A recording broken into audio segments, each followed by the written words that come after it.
इससे पहले भारत अंग्रेजों का गुलाम था, लेकिन हमारे क्रांतिवीर भाई और बहनों की हिम्मत और बलिदान के कारण आज हम आजादी की हवा में सांस ले पा रहे हैं। उन सभी शहीदों को मेरा नमन। मैं मोहिनी आज के इस आजादी के महोत्सव पर आप सभी का तहे दिल से स्वागत करती हूँ। अब मैं हिमांशु सर को स्टेज पर आमंत्रित करना चाहूंगी कि वे आए सभी अतिथियों का स्वागत।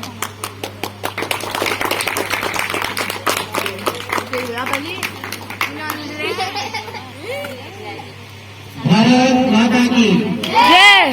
भारत माता की जय। भारत माता की जय। वंदे वंदे वंदे। आज आजादी के इस पावन अवसर पर कार्यक्रम में उपस्थित सभी अतिथिगणों एवं प्यारे बच्चों, आप सभी का आज के कार्यक्रम में बहुत बहुत स्वागत है। क्योंकि आजादी का सही अर्थ आप लोगों के लिए जाना बहुत जरूरी है, इसीलिए पिछले वर्ष की भांति इस वर्ष भी वत्स ट्यूटोरियल अपना ये कार्यक्रम कर रहा है, जिसमें कि आपको न केवल आजादी के बारे में अपितु देश के बारे में भी जानकारी प्राप्त हो पाएगी। आप जानेंगे कि भारत कितना आगे बढ़ रहा है और ये देश कितना विशाल है। इन सब की जानकारी भी आज के कार्यक्रम के माध्यम से आप सभी को मिल जाएगी। हमारी संस्कृति हो या हमारी विरासतें, दोनों ही हमारे लिए गर्व महसूस कराने वाली हमेशा रही हैं और आगे भी रहती रहेंगी। चाहे सबसे शुरुआत में हमारे DRDO द्वारा बनाया गया अग्नि मिसाइल हो और चाहे हाल ही में लॉन्च की गया चंद्रयान-3, भारत हमेशा सबसे आगे ही रहा है। उसी आगे बढ़ते भारत के एक छोटे से कार्यक्रम में आप सभी का मैं स्वागत करता हूँ।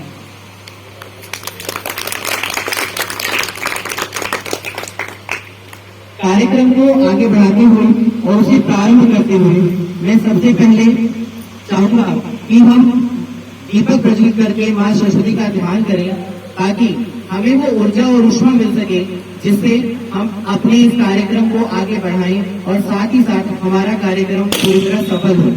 तो सर्वप्रथम मैं आमंत्रित करना चाहता हूं हमारे वत्स ट्यूटोरियल्स के चीफ डायरेक्टर सर से कि वे आए और दीप प्रज्वलन करके कार्यक्रम को आरंभ करें। माननीय चीफ डायरेक्टर सर।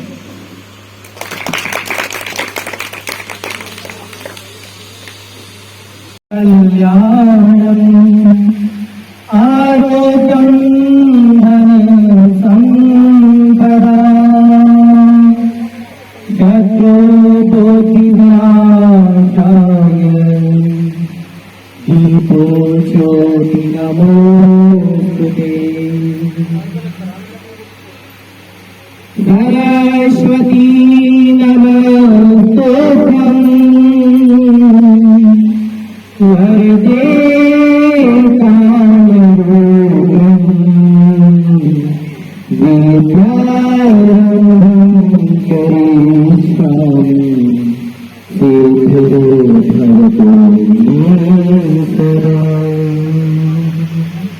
भारत माता की भारत माता की भारत माता की।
मोहिनिका कि उन्होंने कार्यक्रम को इतना सफल बनाने के लिए नृत्य प्रस्तुति के द्वारा माता सरस्वती को प्रसन्न किया।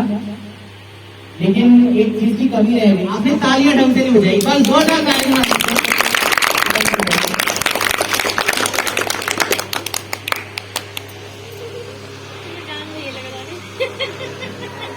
आ जाएगी क्या बात जाननी है? वंदे वंदे वंदे वंदे वंदे वंदे भारत माता की, भारत माता की, भारत माता की। सारे जहां से अच्छा हिंदुस्तान हमारा, सारे जहां से अच्छा हिंदुस्तान हमारा, सारे जहां से अच्छा हिंदुस्तान हमारा, इस देश में सबसे प्यारा, हिंदुस्तान हमारा, दुनिया में सबसे प्यारा, हिंदुस्तान हमारा, ब्रह्मांड में सबसे प्यारा, हिंदुस्तान हमारा, सारे जहां से अच्छा, हिंदुस्तान हमारा, सारे जहां से अच्छा। हिंदुस्तान हमारा। वंदे मातरम, वंदे मातरम, वंदे मातरम, भारत माता की। जय। इस देश में सबसे बढ़कर सबसे ऊंची वो चीज है जो हमारा भार उठाने के लिए सदैव हमारे नीचे रहती है, कहने को हमें संभालती है। जिस प्रकार एक बच्चे के लिए माँ की अहमियत होती है, उसी प्रकार ये देश, ये माँ भारती हमारी माँ है और इसकी मिट्टी का हर एक कण हमारे लिए माँ है। उसी मिट्टी का संकल्प देकर हमारे देश के सैनिक बॉर्डर में खड़े होकर हमारे लिए अपनी जान दे देते हैं। उसी मिट्टी का संकल्प देकर हमारे देश के डॉक्टर, हमारे चिकित्सक बनकर हमारी सहायता करते हैं और इसी मिट्टी का संकल्प देकर हम आप लोगों को शिक्षित कर पाते हैं। उसी मिट्टी को नमन करने के लिए मैं बुलाना चाहूंगा स्टेज पर कार्तिक को, जो इस मिट्टी का पूर्ण जोर से न केवल नमन अभी तो वंदन करेंगे। जोरदार ताली से दोस्तों।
मुझे लगता है जोश की बहुत ज्यादा कमी है ना?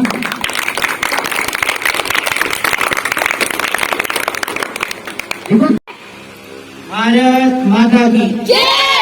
भारत माता की जय। जोश कम नहीं होना चाहिए। क्यों? इसका एक बहुत अहम कारण है, बहुत बड़ा रीजन मैं आपको दूंगा कि आपका जोश कम क्यों नहीं होना चाहिए। आपको पता है, जब हमारा देश आजाद नहीं था तो हमारे देश के लोगों को कैसी कैसी प्रताड़नाएं, कैसे कैसे जुल्म सहने पड़ते थे। आज हमारी खुशनसीबी है कि खुले आकाश के नीचे हमारा राष्ट्र ध्वज फहरा रहा है और इसकी छांव में बैठकर हम मां भारती को नमन कर पा रहे हैं। एक जमाना वो था जब इस ध्वज को फहराने के लिए हमारे उन पूर्वजों को, जिन्होंने हमारे लिए लड़ाई लड़ी, जेल में बंद कर दिया जाता था। न केवल जेल में बंद कर दिया गया, न जाने कितने ऐसे इंसिडेंट हुए हैं जिनमें उन्हें गोलियों से मार दिया गया, गोलियों से भून दिया गया। ऐसा ही एक इंसिडेंट जलियांवाला बाग हत्याकांड है, जिससे आप में से अधिकांश लोग परिचित हैं। जनरल डायर द्वारा की गई वो निरंतर हत्याएं देश कभी भी भूल नहीं सकता है, और ना ही ये हत्याएं भूल सकता था देश का वो युवा, वो शक्ति जिसने मां भारती के चरणों में अपने पूरे जीवन को कुर्बान कर दिया। मैं जानता हूं आप में से बहुत से लोग उनका नाम जानते होंगे और चाहता हूं कि आप सभी उनके नमन में, उनकी याद में, आप अगर सच में उनके जीवन की जीवनी को मैं पूरी सुनाने लगूं तो आगे नम कर जाएंगे। इतनी ऐसा उनकी जीवनी है। बचपन में शुरुआत में जब जवानी शुरू हो रही थी, किशोरावस्था में ही ऐसी खबरें मिली, ऐसी दुखित खबरें मिली उन्हें कि उनके रिश्तेदारों को एक बाग में खड़े हुए गोलियों से भून दिया गया। तभी मन में जोश जागा और फिर वो आजादी का सफर तय करके हुए उस मुकाम तक पहुंचे जहां पर जाना शायद उनका लक्ष्य नहीं था, लेकिन समाज की आवश्यकता आवश्यक है। इस देश में जोश जगाने के लिए भगत सिंह फांसी पर लटकने के लिए तैयार हो। हालांकि अंग्रेजी सरकार द्वारा उन्हें कहा जा रहा था कि आप यदि माफी मांग लेंगे तो हम आपको छोड़ने के बारे में सोच सकते हैं, लेकिन देश के वो अमर शहीद भगत सिंह, उन्होंने कहा कि नहीं, यदि मैं फांसी पर नहीं चढ़ा, यदि मैंने अपने देश के लिए बलिदान नहीं दिया तो मेरा देश आजादी की लड़ाई को आगे नहीं बढ़ा पाएगा। और इसीलिए हम भगत सिंह की उस कुर्बानी को आज तक याद करते हैं। तो उनके उन शहीदों के नमन में मैं कुछ शहीदों के नाम बोलूंगा और आपको बोलना है अमर रहे, अमर रहे। वीर भगत सिंह, वीर भगत सिंह, वीर भगत सिंह, रानी लक्ष्मीबाई, रानी लक्ष्मीबाई, रानी लक्ष्मीबाई, मंगल पांडे, मंगल पांडे, मंगल पांडे, अशफाकुल्लाह खान, अशफाकुल्लाह खान, अशफाकुल्लाह खान, चंद्रशेखर आजाद, चंद्रशेखर आजाद, चंद्रशेखर आजाद, चंद्रशेखर आजाद, उधम सिंह, उधम सिंह, उधम सिंह। भारत माता की, भारत माता की। कार्यक्रम को आगे बढ़ाते हुए और कार्यक्रम के अगले पड़ाव तक पहुंचने के लिए मैं आमंत्रित करता हूं नृत्य प्रस्तुति देने के लिए मां भारती के चरणों में सूर्यांशी और राधिका को ये आए और अपनी नृत्य प्रस्तुति से मां भारती का वर्णन करें। आप क्या बोलोगे कि जोरदार तालियों के साथ उनका स्वागत करें।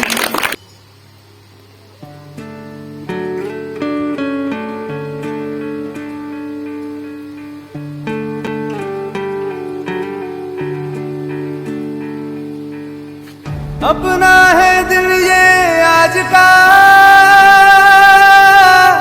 दुनिया से जाके बोल दो, बोल दो। ऐसे जागो रे साथियों, दुनिया की आंखें खोल दो, खोल दो। लहरा दो, लहरा दो, सरकशी परचम लहरा दो। गर्दिश में फिर अपनी सरसम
देश रंगीला है प्रतिदम नहीं, जोर से तालियां बजा करके उसको।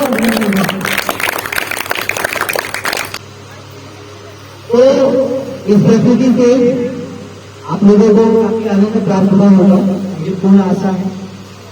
इसके साथ ही इससे पहले मैं कार्यक्रम को आगे बढ़ाऊं, उससे पहले देश की और कुछ बातें, जैसा कि मैंने आपको कहा था कि देश की पुरानी से लेकर नई तक सारी बातें, हो सकता है मैं आपको कुछ ऐसी बात बता दूं कि शायद इससे पहले आपको ना पता हो।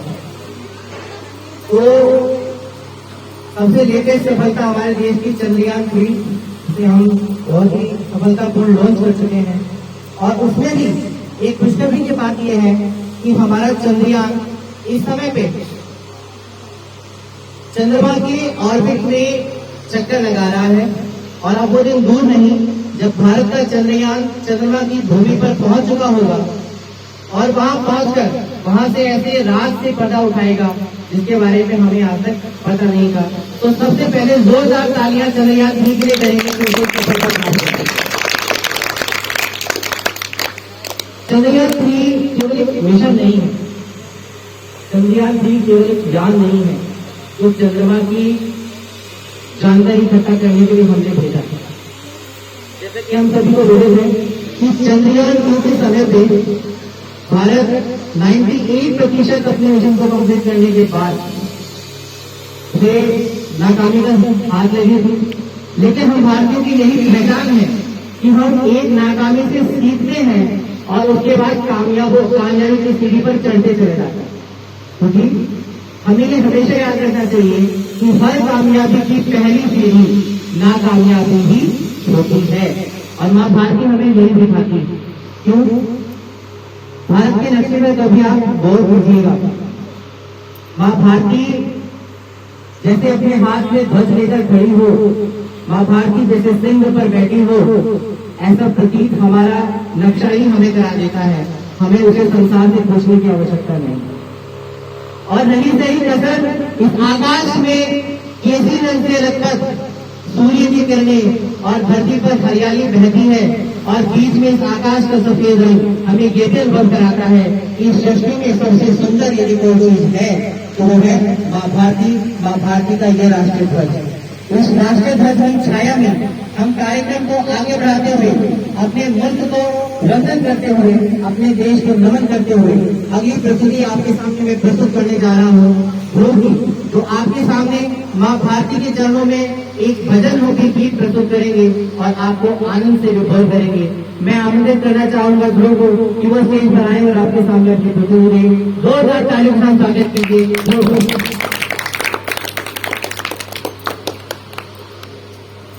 मेरा मुल्क मेरा देश मेरा ये वतन, शांति का उन्नति का प्यार का चमन। मेरा मुल्क मेरा देश मेरा ये वतन, शांति का उन्नति का प्यार का चमन। इसके वास्ते निसार है मेरा तन मेरा मन। ए वतन ए वतन ए वतन, जाने मन जाने मन जाने मन। ए वतन ए वतन ए वतन, जाने मन जाने मन जाने मन।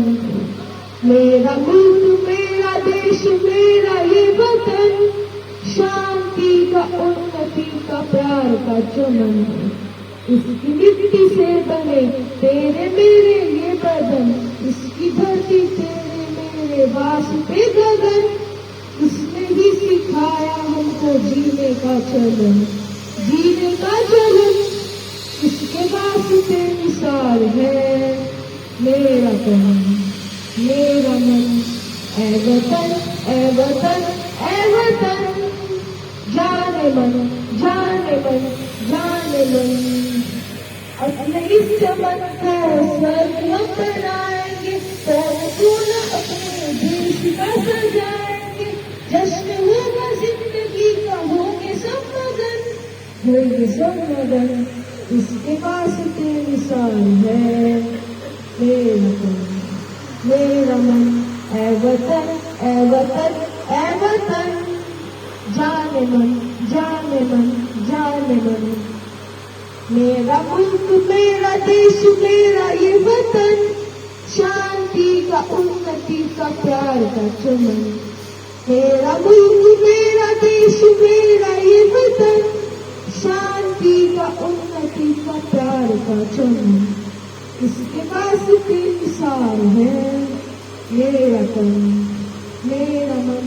ए वतन ए वतन ए वतन, जाने मन जाने मन जाने मन। बहुत कुछ सीखने को मिलता है। ये देश सच में हमारा है, ऐसे अनुभूति होती है। फिर मुझे तो होती है, किसी को होती है। भारत माता की तो मैं चाहूंगा इस गीत की ये पंक्तियां हम सब एक साथ मिलकर गुनगुनाएं। कौन सी पंक्तियां? मेरा मुल्क मेरा देश मेरा ये वतन, शांति का उन्नति का प्यार का चमन। मेरा मुल्क मेरा देश मेरा ये वतन, शांति का उन्नति का प्यार का चमन। इसके वास्ते निसार है मेरा तन मेरा मन। ए वतन ए वतन ए वतन, जाने मन जाने मन जाने मन। मेरा मुल्क मेरा देश मेरा ये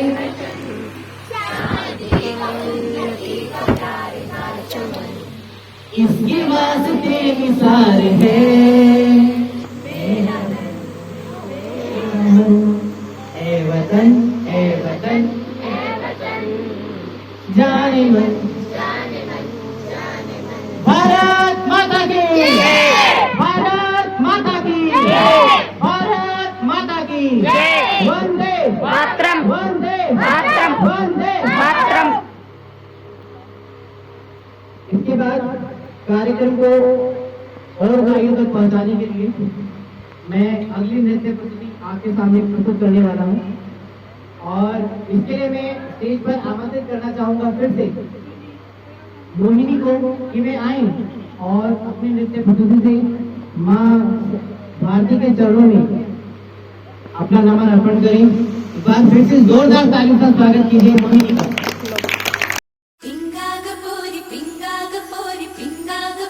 पिंगा मला पिंग्यानी माला बोलवली रात घालवली पोरी पिंगा।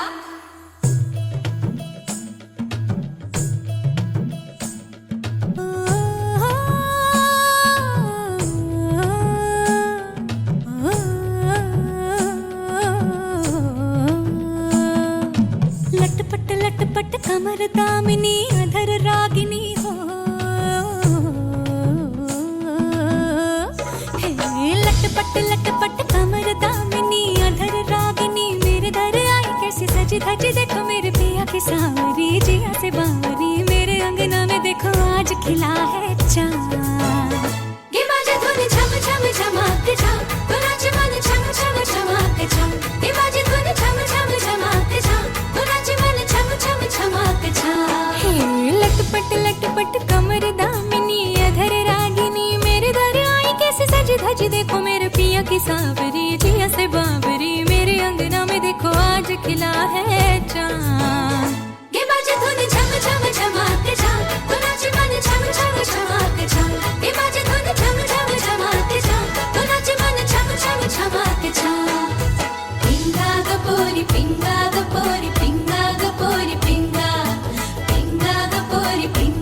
सावरी जिया से बावरी मेरे अंगना में देखो आज खिला है चाँद गे बाजे धुन झम झम झमाक झम तो नाचे मन झम झम झमाक झम। भारत के संस्कार की वो एक ऐसी छटा है या ऐसा अंश है जिसके बिना शायद हमारी संस्कृति हमारे संस्कार दोनों ही संपूर्ण नहीं होते। दोनों में कहीं ना कहीं कुछ ना कुछ कमी रह जाएगी यदि हम उसमें से नृत्य को निकाल देते। हमारे देश न केवल इसलिए जाना जाता है कि हमारा देश तरक्कियां कर रहा है लड़ाई के क्षेत्र में या ब्रह्मांड को जानने के क्षेत्र में, ब्रह्म के ज्ञान के क्षेत्र में, पंडिताई के क्षेत्र में, बल्कि हमारा देश इसलिए भी जाना जाता है कि हमारे देश में दुनिया की सारी कलाओं ने जन्म लिया है। सारी कलाओं की देवी हमारे देश में मां सरस्वती, सारी कलाओं से युक्त अवतार हमारे देश में भगवान श्री कृष्ण, और इन सभी कलाओं से सजा हुआ हमारा देश नृत्य रूपी कला से भी पूरी तरह अलंकृत है। फिर चाहे सबसे प्रारंभ में नाट्य शास्त्र के रचयिता कालिदास रहे हों या आज के समय में बड़े बड़े लेखक मैथिली शरण गुप्त जैसे लेखक, जिन्होंने अपने काव्य सुंदर से इस देश के संस्कारों को, इस देश की संस्कृति को रचा गढ़ा है। ये सारी संस्कृतियां हमारे मन में रची बसी हैं और उन्हीं संस्कृतियों के बल फिर हम कहते हैं कि हाँ हम भी संस्कारी हैं। और भारत का संस्कार पूरे संसार में माना जाता है। इसीलिए एक और सैद्धांतिक खबर मैं आप लोगों को देना चाहता हूँ जो शायद आपको इससे पहले नहीं पता होगी कि रशिया एक देश है जो एक समय में 100% क्रिश्चियन देश हुआ करता था। लेकिन मैं कह रहा हूँ एक समय में, आज वो देश 10% क्रिश्चियन नहीं रहा है। उस देश की 5% जनता भारतीयता को अपना चुकी है, भारतीय संस्कारों को अपना चुकी है। इसके लिए हम सबसे पहले माँ भारती को बहुत बहुत नमन और वंदन करते हैं और जोरदार तालियों के साथ अपने देश की उसकी उपलब्धि को सेलिब्रेट करते हैं। चाहे अमेरिका में बना हुआ राम राज्य हो, जिसे काल्पनिक रूप से बनाया गया है कि जिस प्रकार भगवान राम ने देश की पुण्य भूमि पर राज्य किया उसी प्रकार वहां पर राज्य चलता है। चाहे अरेबियन कंट्री में जहाँ 100% इस्लामिक लोग रहते हैं वहां पर भारतीय संस्कृति के मूल स्वरूप हिंदुत्व को, और सबसे बड़ी बात क्या है हमारे अंदर हिंदुत्व की पराकाष्ठा की सबसे बड़ी बात यह है कि जब विश्व में हमारे देश के किसी भी नागरिक को देखा जाता है तो उसे हिंदुस्तानी होने के नाते हिंदू ही कहा जाता है। चाहे मक्का वगैरह में जाने वाले किसी भी भारतीय से आप पूछ लें तो उसको वहां पे एक हिंदू कहकर संबोधित किया जाता है क्योंकि वो हिंदुस्तान से आया है। हिंदू होना किसी मजहब से होने का बिल्कुल भी प्रमाण नहीं है। इस बात से हमें पूरी तरह परहेज रखना है कि हिंदू होने का मतलब ये नहीं है कि हम किसी एक कम्युनिटी को फॉलो करते हैं, कोई एक तरह की पूजा पद्धति को मानते हैं।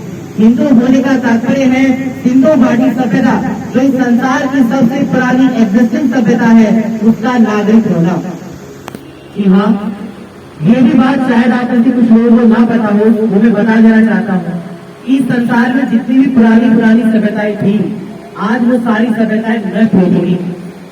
एकमात्र सभ्यता सिंधु घाटी सभ्यता, जिसके अंदर वंशज आज भी हम सिंगा तारे खड़े हुए हैं कि हम हिंदू हैं और हिंदुस्तान हमारा है।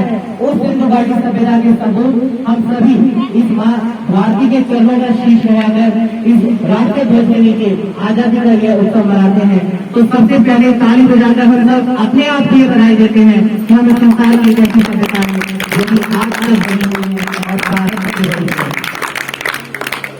कार्यक्रम को आगे बढ़ाते हुए मैं आमंत्रित करना चाहता हूँ आलोक को कि वे आए और वे अपना गायन प्रस्तुति देकर इस कार्यक्रम की सज्जा बढ़ाएं। एक बार जोरदार तालियों का स्वागत कीजिए आलोक को।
गीत की ये जो पंक्ति है, क्या पंक्ति है?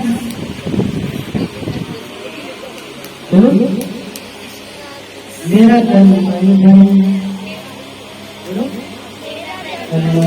बस जन गण मन कण कण के भारत माँ। बोलो, मेरा तन बस जन गण मन कण कण के भारत माँ। और इस पंक्तियों के साथ इसमें आए हुए कुछ शब्द, कुछ ऐसे शब्द जो सच में हमें जीवंत बनाते हैं, हमें हमारी भारतीयता की याद दिलाते हैं। देखो, एक मुल्क हमारा है जहाँ हम देश को क्या मानते हैं? क्या मानते हैं? क्या मानते हैं? तो फिर जोर से बोल के बताओ कि कौन कौन देश को क्या मानता है? भारत माता की, भारत माता की, भारत माता की। अच्छा लग रहा है कि हम सब माँ ही मानते हैं। माँ भारती को हम माँ मानते हैं, इसके बहुत सारे कारण हैं। पता है क्यों? क्योंकि इस दुनिया में आज सबसे बड़ा संकट क्या है? एक और इन्फॉर्मेशन देता हूँ। इन्फॉर्मेशन जो देनी है तो क्या आपको पता चलना चाहिए देश में हो क्या रहा है, या दुनिया हमारे देश के बारे में सोच क्या रही है। इस समय की दुनिया की सबसे बड़ी समस्या है ग्लोबल वार्मिंग, यानी कि प्रदूषण, पॉल्यूशन। जहाँ पे पूरी दुनिया ये कह रही है कि भाई पेड़ मत काटो, खासकर बरगद के पेड़ मत काटो, पीपल के पेड़ मत काटो, इससे मत उठाड़ो। जिस समय हम ये कहा करते थे कि पीपल में हमारे देवता होते हैं, जो मत काटो, पेड़ में हमारे देवता होते हैं, उस समय दुनिया को लगता था कि हम तो साफ सुथरे वाले देश के लोग हैं, पता नहीं क्या बकवास की जा रही है।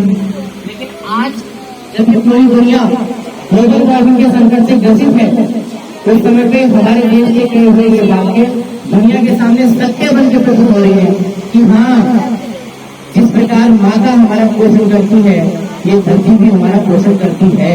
और यदि हम इस धरती को माँ मानेंगे तो हम इस धरती के ऊपर कभी भी अपकार नहीं करेंगे, अपमान नहीं करेंगे इस धरती को।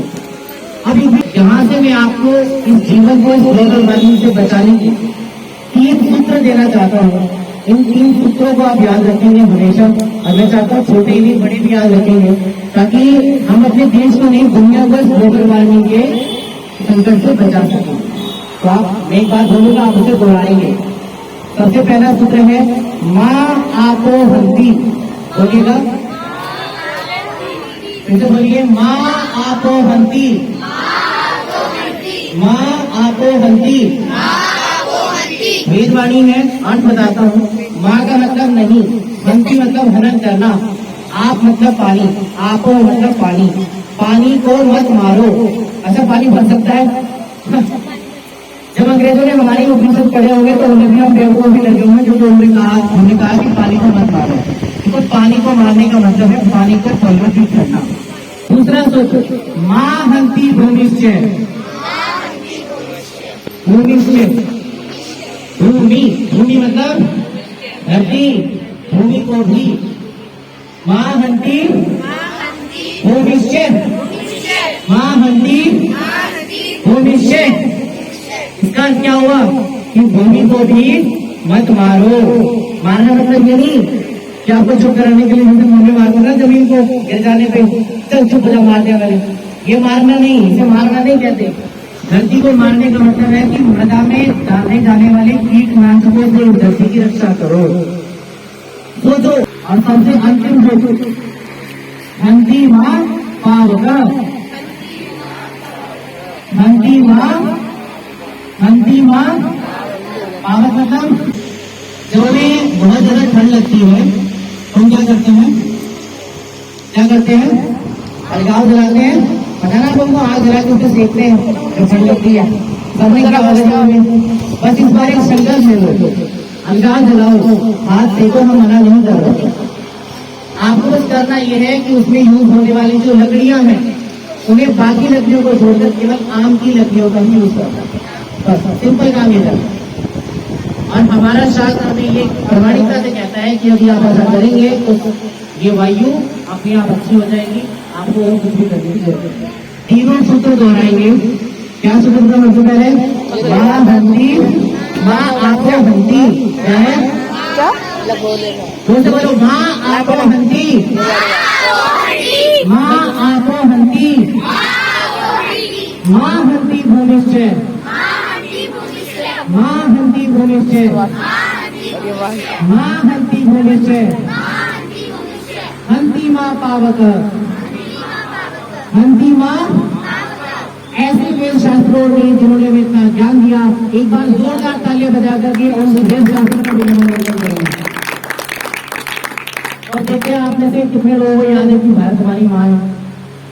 भारत माता की जय, भारत माता की जय, भारत माता की जय, और सरस्वती माता की जय, सरस्वती माता की जय, हंसासना की जय, हंसासना की जय, और वीणा धारिणी की जय, वीणा धारिणी की जय, माँ भारती की जय, माँ भारती की जय। कार्यक्रम को आगे बढ़ाते हुए मैं आमंत्रित करना चाहता हूँ सेजल को कि वे आए और अपनी कविता प्रस्तुति हमारे सामने रखें।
करेंगे।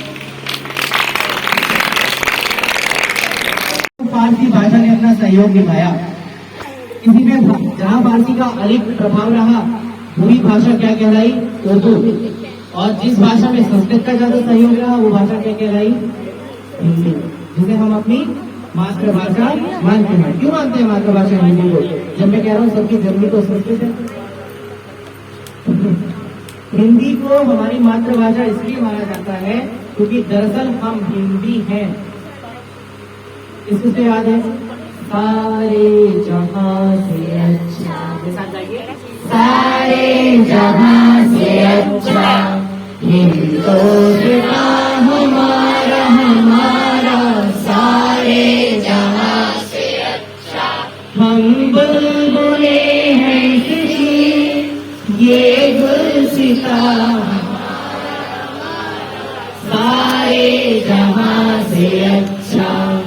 मज़हब नहीं सिखाता आपस में बैर रखना, मज़हब नहीं सिखाता आपस में बैर रखना। हिंदी है हम वतन है हिंदुस्तान हमारा हमारा, सारे जहां से अच्छा हिंदुस्तान हमारा हमारा, सारे जहां से अच्छा। जब इस देश में हिंदुत्व की बात होती है ना, हिंदुइज्म, तो लोगों को ऐसा लगता है कि हम एंटी इस्लामिक बात कर रहे हैं। लेकिन बच्चों ये बात हमेशा अपने दिमाग में बैठा लेना और समझ लेना, Hinduism is not equal to anti Islamism. क्यों? मैं बताता हूँ कारण। उसको सीधा सीधा कारण है। जिस गीत की पंक्तियां हमने अभी दोहराई, ये गीत मोहम्मद इकबाल के द्वारा लिखा गया है। तो सबसे पहले तो जोरदार तालियों के साथ आप मोहम्मद इकबाल का धन्यवाद करेंगे कि आज हमने हमें ऐसे शब्द दिए थे कि हिंदी में हम वतन है हिंदुस्तान हमारा, हिंदी में हम वतन है हिंदुस्तान हमारा। इस गीत की जो पंक्तियां हैं ये हमें बहुत कुछ बताती हैं हमारे देश के बारे में। अच्छा, आप में से बहुत कम लोग जानते हैं कि एक्चुअल में हम खुद को हिंदी या हिंदू कहते हैं और बहुत सारे शास्त्रों में हिंदी या हिंदू शब्द क्या है, लेकिन ये कहीं ना कहीं प्रभावित जहां से है वो शब्द है सिंधु। क्या होता है सिंधु का मतलब? तो सिंध का मतलब होता है पर्वत, है ना? तो जानते हैं पर्वत, पहाड़, पत्थर, सिंध। तो उसमें से निकलने वाली नदी सिंधु होनी चाहिए। लेकिन सारी ही नदियां सिंधु से निकलती हैं? नहीं, सारी नदियां जितनी भी हमारी उत्तर भारत की नदियां हैं वे सारी तो पहाड़ से ही निकलती हैं। तो फिर एक ही नदी सिंधु क्यों? ऐसा क्या है उस नदी में? हमें क्योंकि वो सिंधु नदी आज पाकिस्तान में बह रही है, इसलिए कहीं न कहीं आप में से काफी लोगों को सिंधु नदी की महत्व के बारे में नहीं बता पाता। तो सिंधु नदी हमारे देश की वो नदी है जिस नदी ने हमारे देश के भविष्य को पाला होता है।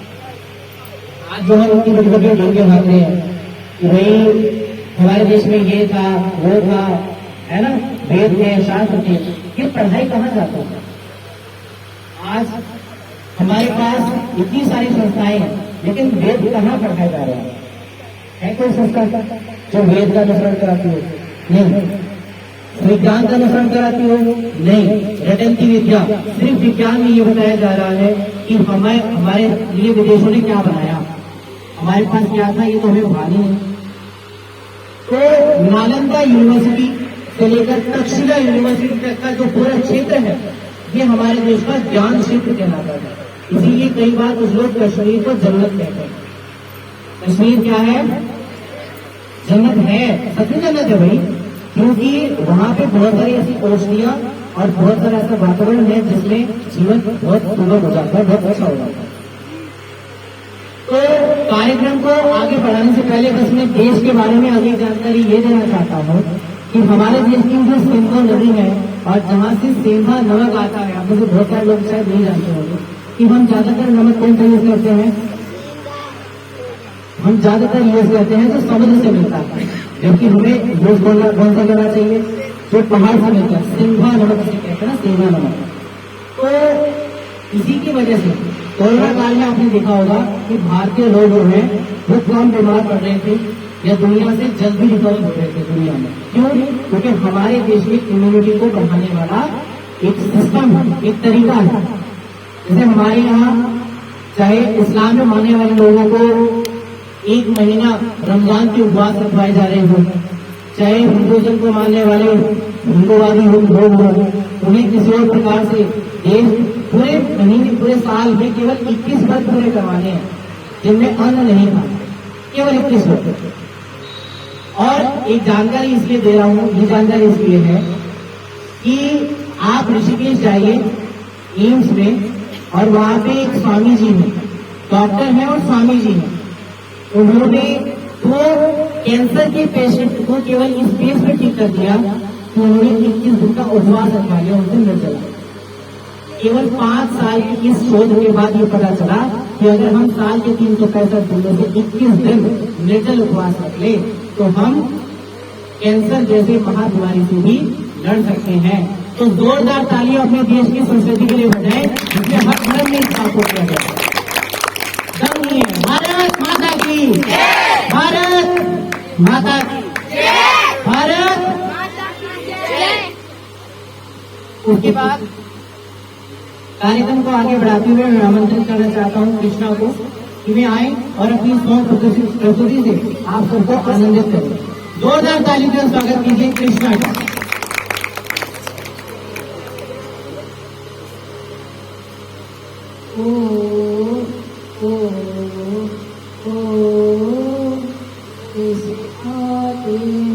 हमें करवाते हैं वो किसी आती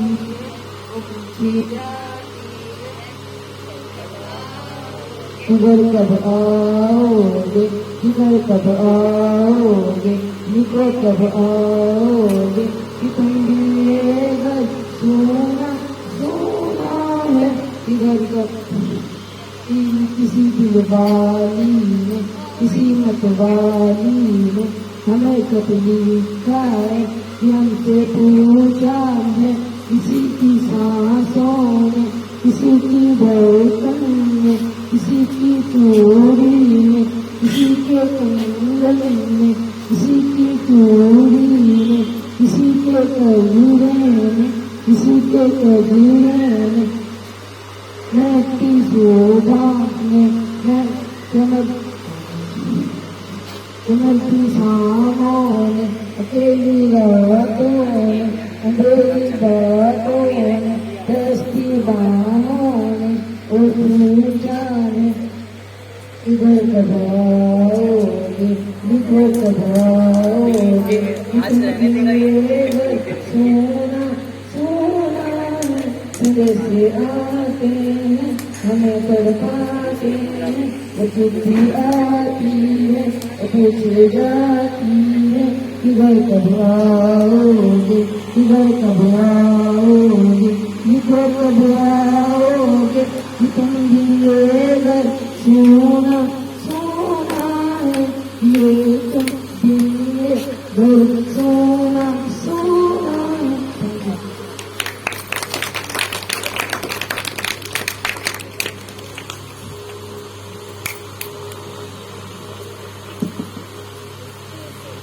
तो हमारे देश में लेखक से लेकर नाट्यकारों तक, फिल्मकारों से लेकर डायरेक्टर, प्रोड्यूसर, जितने भी लोग हैं, उन्होंने बहुत कुछ हमारे देश के बारे में ऐसा कुछ कह दिया या लिख दिया जो सच्चाई है। देखो, हमारे जो शहीद हैं उनके मन पे बॉर्डर पर रहते हुए देशभक्ति के साथ क्या क्या आता है, आप एक बार सोच के आंखें बंद करके कभी इमेजिन करके देखिए। सपोज करो कि एक शहीद जो बॉर्डर पे खड़ा हुआ है, अभी कुछ ही समय पहले की घटना है, इस घटना से अवगत कराता हूँ आपको, क्योंकि जानकारी ही देनी है मुझे बीच में, बस और कुछ नहीं। उस घटना में हुआ ये कि एक शहीद जो अपने विवाह संस्कार को करने के लिए अपने घर पे आया हुआ है, वो अपनी शादी से अगले ही दिन बॉर्डर से चला जाता है और केवल 8 दिन के बाद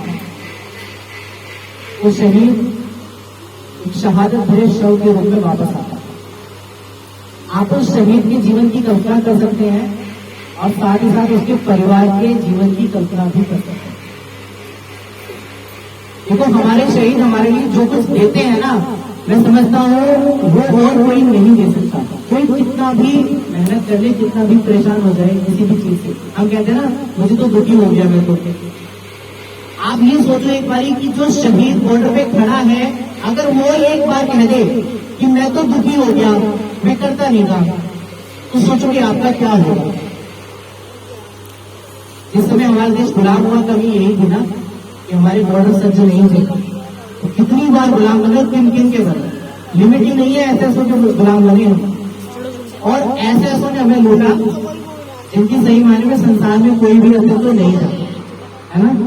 जैसे सोमनाथ के मंदिर के बारे में आप जानते हैं, मुझे बहुत बार लूटा गया।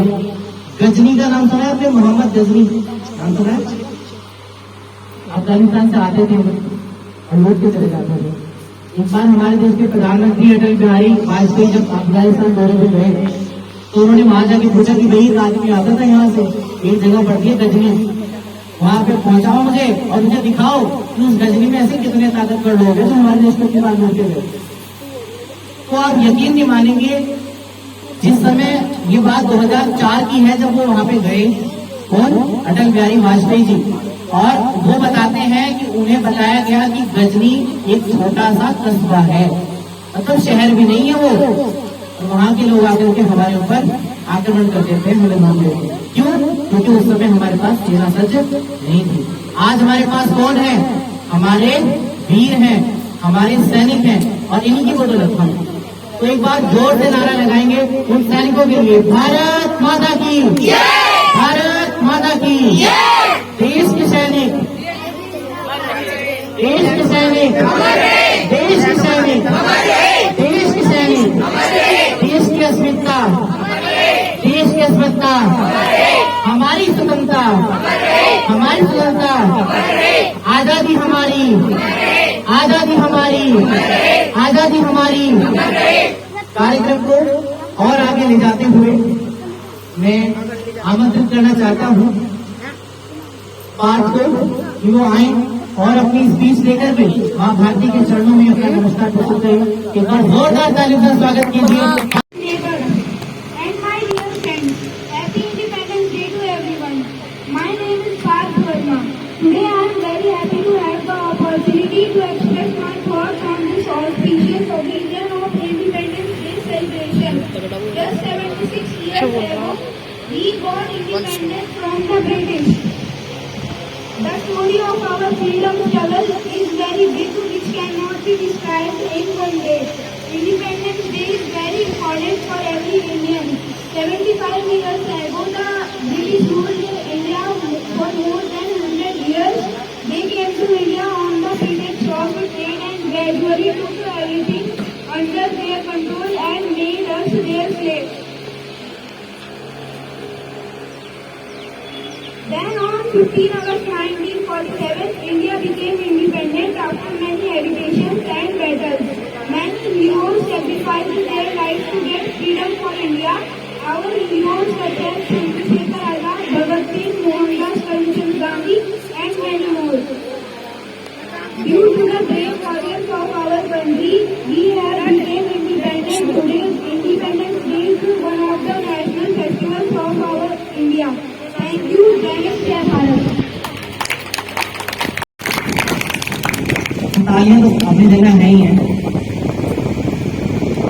अब अगली जो मैं बात करने वाला हूँ वो बात करने वाला हूँ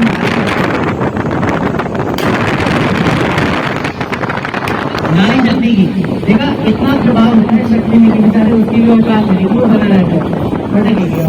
जोरदार तालियां एक बार देश के नारी शक्ति के लिए। एक शब्द होता है नर और दूसरा शब्द है नारी। लोगों को लगता है कि नर से नारी बना, लेकिन ऐसे वेदताओं जैसे ज्ञानियों से मुझे एक बार पूछा जाता है कि मैं नर लिख देता हूँ, उसमें से आप नारी निकाल के दिखाओ, और मैं नारी लिख दूँ, उसमें से आप नर निकाल सकते हो कि नहीं?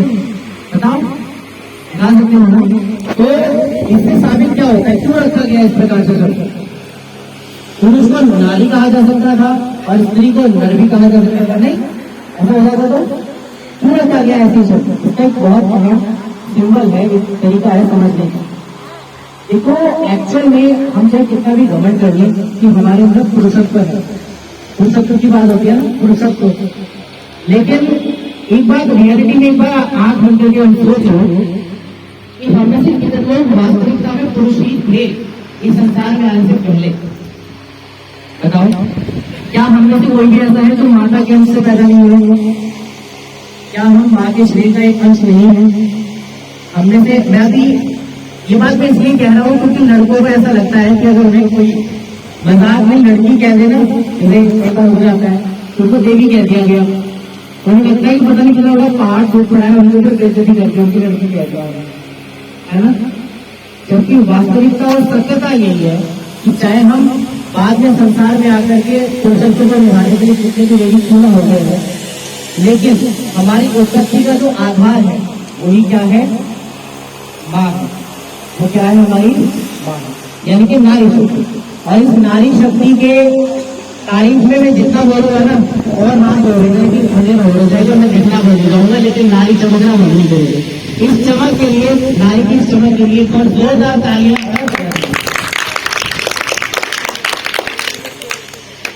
इसके मैं आमंत्रित करना चाहता हूँ सूर्यांशी को कि वो आए और अपनी गाय की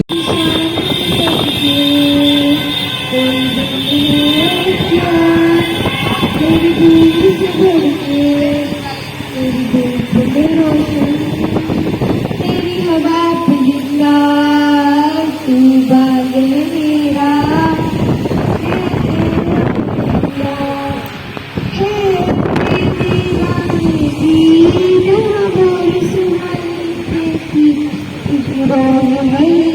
मेरी शाम हो कभी याद करे जो जमाना, माटी पे मर मिट जाना, जिक्र में शामिल मेरा नाम हो। ओ देश मेरे तेरी शान में सबके कोई है क्या, तेरी धूल से भर के, तेरी धूप पे रोशन, तेरी हवा पे जिंदा तू बाग है मेरा, मैं तेरा परिंदा है दीवाने की बोल सुनाती देती, तेरी शाम है आंचल फिरा रहे माँ, और रंग बिरंगा ऊंचा आसमां से तेरा तिरंगा, जीने की इजाजत दे दे या तुम शहादत दे दे, मंजूर में तू जो भी चुने, में शंका हो दिशाला या कफन सिपाही वाला, और हम जो तू भी चुने। उत्तम शब्द जिसे कहते हैं आनंद। आनंद,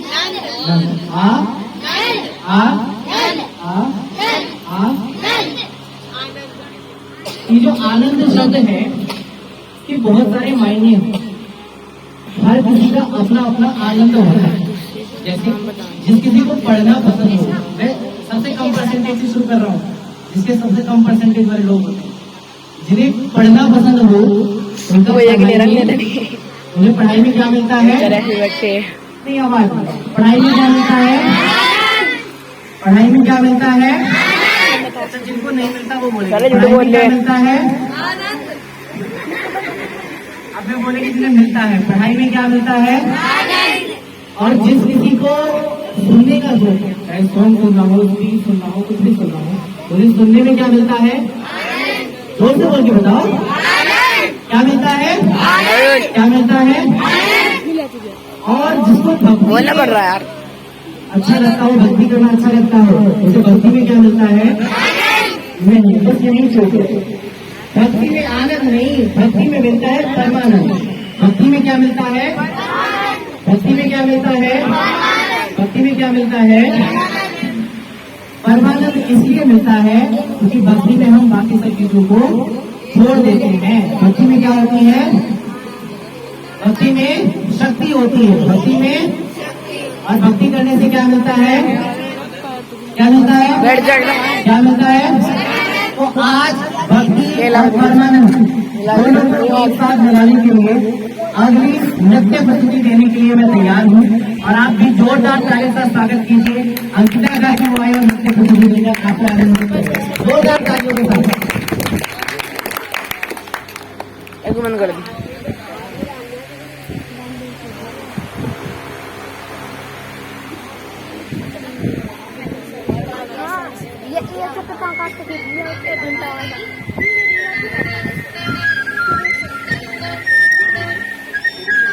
क्या कर रही थी?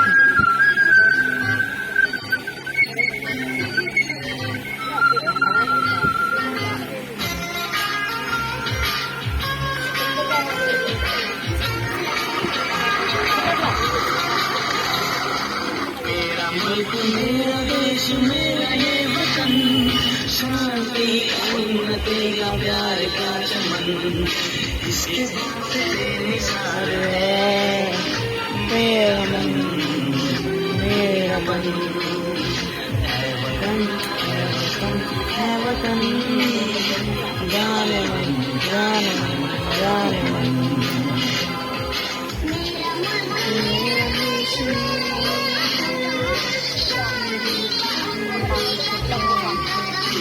क्या कर रही है? टाइम वेस्ट कर दी।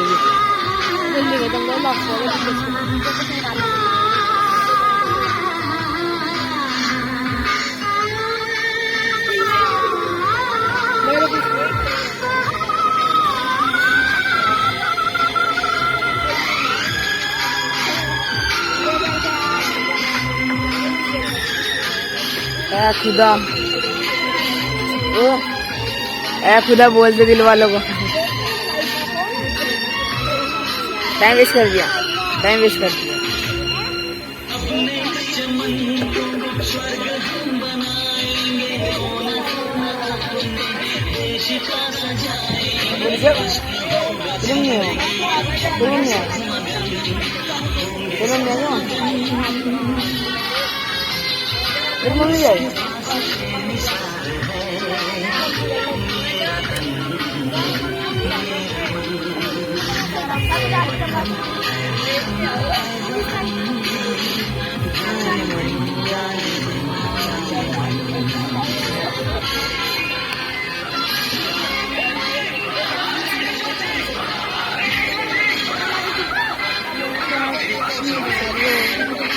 भाई अब तो लड़ाई बच गई है।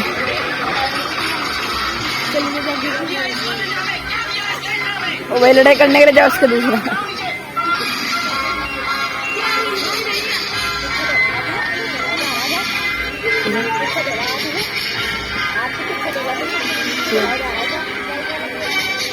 चला जाना वो बच गए जितने का गया तो सबको बुला लिए।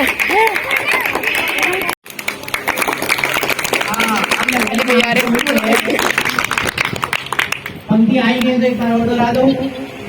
बोलो मेरा मुल्क मेरा देश मेरा ये वतन, शांति का उन्नति का प्यार का चमन, इसके वास्ते निसार है मेरा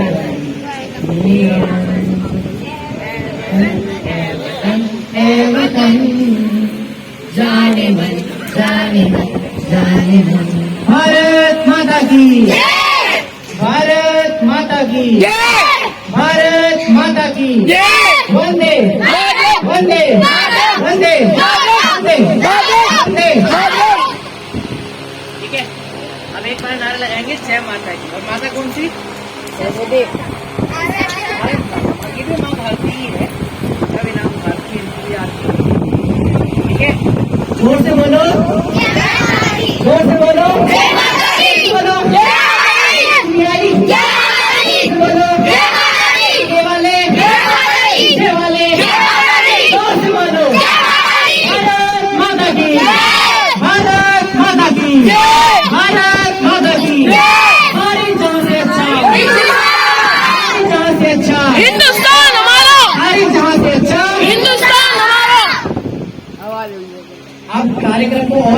करते हुए मैं आमंत्रित करना चाहता हूँ आलोक को कि वे आए और अपनी योग प्रस्तुति से हमें अनुग्रहित करें। बल्कि हमारे देश का संस्कार है। योग का अर्थ होता है जुड़ना। अपना नाम क्या होता है योग का अर्थ? और संसार के सबसे पहले योगी कौन थे? आर्मी से पूछ देना। संसार के सबसे पहले योगी भगवान शिव, इसी के हमें क्या कहते हैं? भगवान। और दूसरा नाम क्या होगा? आदि योगी। क्या नाम है उनका? आदि मतलब शुरुआत, और योगी मतलब जो जुड़ा हो किससे? ब्रह्म से। ब्रह्म से सबसे पहली जुड़ने वाली जो कल्पना है वही क्या है? आदि योगी है, वही शिव है। ठीक है, एक बार जोर से बोलेंगे, आदि योगी भगवान शंकर की, आदि योगी भगवान शंकर की, योग गुरु महर्षि पतंजलि की, योग गुरु महर्षि पतंजलि की, योग गुरु महर्षि पतंजलि की। भारत माता की भारत माता की भारत माता की।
दो अस्तित्व मेरा और कर दो चूरा चूरा, पूर्ण होने दो मुझे और होने दो अब पूरा पूरा। रस्म वाली रस्म कर दो आदियों की, सब रंग भर दो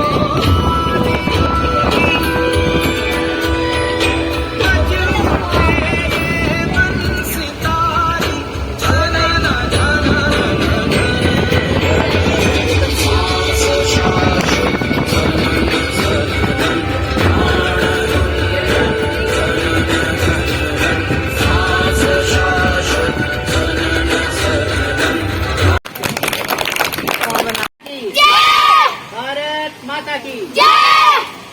स्वागत है आपका। The Bluetooth device is ready to pair.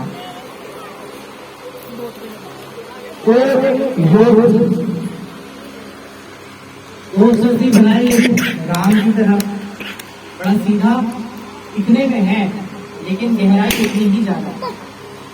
क्या होगा? योग की गहराई।